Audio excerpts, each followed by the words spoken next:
आपल्या देशात ना सारखा वाद असतो, वाद चाललेला असतो, वाद होतच राहतात. त्या वादामध्ये एक मूळ म्हणजे एक सगळ्यात महत्त्वाचा वाद कशाचा होतो? ब्राह्मण कोण, ब्राह्मण कोण, हा वाद खूप असतो. आता जन्माने येणाऱ्या माणसाला किंवा व्यक्तीला आपण ब्राह्मण म्हणू का? ब्राह्मण त्याला आपण म्हणू शकत नाही. हां, तो आता तुम्ही जाती बनवल्या, त्यामुळं आता ज्या जातीत जो जन्माला आला आहे तो त्याच जातीचा असतो ना, त्यामुळे आपण त्यांना म्हणतो त्या जातीच्या येणं. म्हणजे ब्राह्मणाच्या घरात एखादा ब्राह्मण जन्माला आला तर त्याला ब्राह्मण नाही म्हणता येत, नाही म्हणता येत. हे लक्षात घ्या. लक्षात घ्या, जन्मानं प्रत्येकजण सामान्यच असतो, बरोबर की नाही? संस्कारामुळं त्याचा दुसरा जन्म होतो, वेदाच्या अभ्यासानं तो विप्र होतो. पण जो ब्रह्माला जाणतो, त्या परब्रह्माला जाणतो, तोच खरा ब्राह्मण असतो. हे लक्षात घ्या. तुम्हाला मंत्र आले, तुम्हाला संस्कृत आलं म्हणजे तुम्ही ब्राह्मण होत नाही.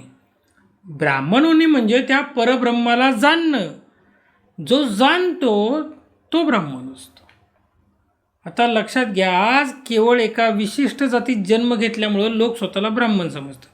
पण त्यांच्याकडं ब्रह्माचे ज्ञान नसेल तर ते केवळ नावाचे ब्राह्मण असतात, हे लक्षात घ्या. दुसरा मुद्दा काय आहे? भट पुजारी यांनी व्यवसायाचा सुरुवातीच्या काळात मंदिराची व्यवस्था लावण्यासाठी ज्यांची नियुक्ती झाली त्यांना त्या विधीचं विज्ञान काळानुरूप काय झालं? ज्ञान मागं पडलं आणि केवळ कर्मकांड शिल्लक राहिलं, व्यापारीकरण. हे बघा, जेव्हा धर्माचे रूपांतर व्यवसायात झालं तेव्हा मंदिरातील संपत्ती आणि दक्षिणेतला महत्त्व आलं. ज्ञानाचा अभाव. ज्यांना स्वतःला ब्रह्माचा अनुभव नाही त्यांनी लोकांना केवळ विधीमध्ये अडकून ठेवलं, त्यातून भय निर्माण केलं. हे नाही केले तर देव कोपेल ही भीती घालून अंधश्रद्धा पसरवल्या गेल्या. तर अंधश्रद्धा आणि भीतीचा वापर कसं? लोकांना देव समजला नाही आणि ब्रह्मही समजले नाही, म्हणूनच समाजात भीतीचं वातावरण आहे. अंध अनुकरण. लोक पूजा करतात कारण त्यांचे पूर्वज करत होते किंवा त्यांनी कशाची तरी अपेक्षा असते, म्हणजे त्यांना कशाची ना कशाची तरी अपेक्षा असते. पण ज्या पूजेचा आध्यात्मिक अर्थ स्वतःच्या अंतरात्म्याला शुद्ध करणं त्यांना माहीत नसतो, त्यांचं करायचं काय? आता नतमस्तक होणं.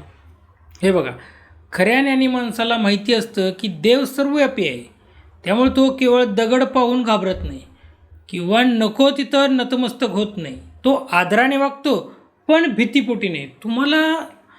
तुम्ही देवाला घाबरलंच नाही पाहिजे. देवाला तुम्ही कसं काय घाबरता?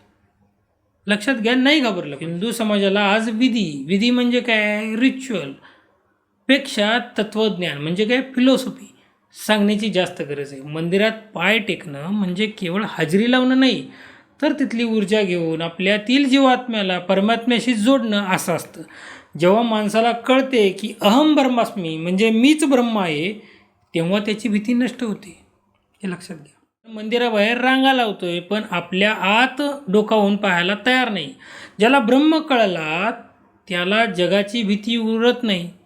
खरा ब्राह्मण तोच जो तुम्हाला ईश्वराची भीती नाही तर ईश्वराशी ओळख करून देईल. धर्माच्या नावावर चालणारा व्यवसाय थांबवण्यासाठी आपल्याला पुजारी नाही तर ज्ञानी होण्याची गरज आहे, हे लक्षात घ्या. त्यामुळे धर्माचा जो व्यापार चाललाय ना तो थांबवा. खरा धर्म लोकांना सांगा, लोकांच्यामध्ये धार्मिक भावना निर्माण करा. खरा परमेश्वर आहे त्याच्याशी ओळख करून द्या, हे लक्षात घ्या.